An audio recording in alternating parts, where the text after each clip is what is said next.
Bona tarda a tothom. Abans d'entrar he preguntat com havia anat, però amb tanta energia que m'he trobat aquí, estic convençuda que aquest congrés realment, aquesta jornada realment ha sigut molt i molt interessant. En primer lloc, us voldria felicitar per aquesta iniciativa Avui per Demà.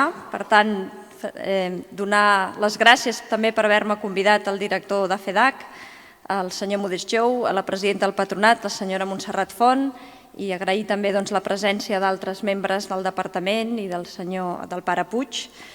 Aquest projecte segurament el que vol fer és aprofitar el millor de les vostres escoles, la llarga experiència educativa i mirar cap al futur, tot dibuixant nous horitzons. Una mostra més de la importància i de la bondat del sistema educatiu català, que és viu i és compromès amb l'educació del país. Catalunya té un sistema propi, un model propi, que és un sistema capaç de treballar per la qualitat i per l'equitat, un binomi que sempre ha d'anar junt. Però també Catalunya té un model propi d'escola pública i d'escola concertada, que recull, per una banda, la tradició pedagògica. Fa centenars d'anys enrere hi van haver institucions en aquell moment religioses que van crear escoles a Catalunya justament per donar resposta a aquelles famílies que no es podien pagar un ensenyament, o institució com la vostra amb un marcat caràcter social, o també moltes escoles que durant l'època de la dictadura van mantenir la nostra llengua. Un model que el que dona és diversitat. Per tant, en primer lloc, gràcies a tots els docents de les escoles FEDAC per la vostra dedicació. I la vostra dedicació fa que avui puguem celebrar que tinguem un bon sistema educatiu en molts dels nostres alumnes que aconsegueixen graduar-se, més del 88%, i sobretot molts alumnes que continuen en aquests ensenyaments postobligatoris. Però volem avançar i volem seguir avançant amb qualitat, amb equitat i en excel·lència per donar justament les millors oportunitats als nostres alumnes.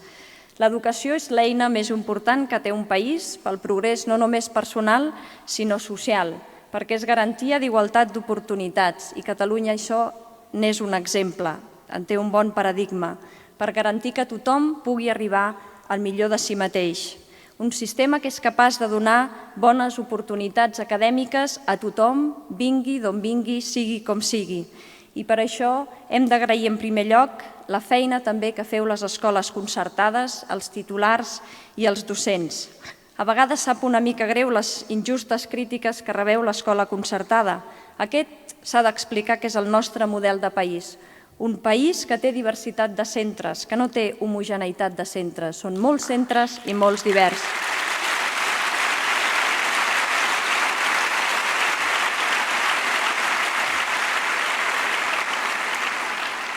De fet, l'aplaudiment havia de ser per vosaltres, que sou els que feu possible que aquest model sigui divers. Un país que vol apostar perquè la iniciativa social tingui un paper i no tot ho hagi de fer l'Estat. Un país, doncs, en models educatius ben diversos.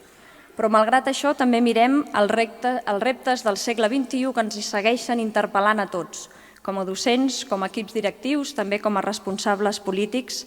La societat que ens trobem avui en dia és complexa, és global i hem de preparar el nostre alumnat justament per això. Si la societat canvia, l'educació també ha de canviar. I l'educació ha de donar respostes a les necessitats del segle XXI. Ha de potenciar les competències que tots els alumnes necessiten en aquesta societat.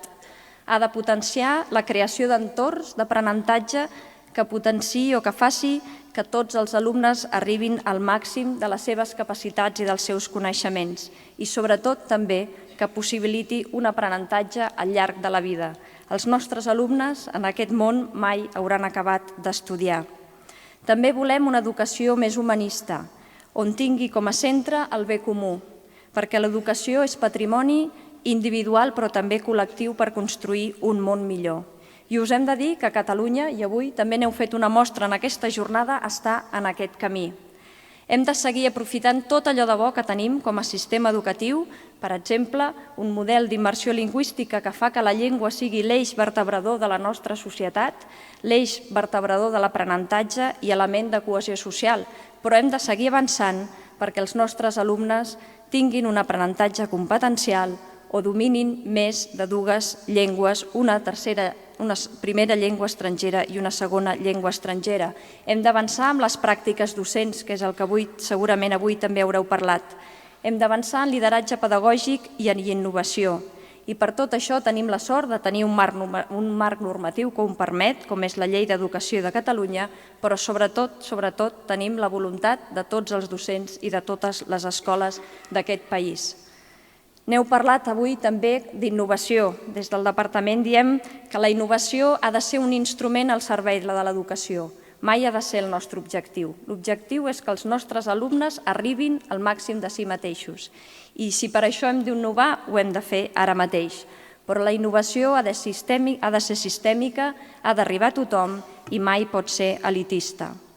Per tot això, perquè avui ja heu fet una gran jornada, només acabar breument agraint a les 24 escoles FADAC, a tots els docents, totes les hores dedicades als nostres alumnes, totes les hores dedicades també per l'equip directiu, per la Fundació FADAC, i aprofitar per desitjar-vos un bon inici de curs i que aquest projecte que es diu Educar avui per demà esdevingui també un dels fars en aquesta transformació educativa que està vivint Catalunya. Gràcies i que tingueu un bon inici de curs.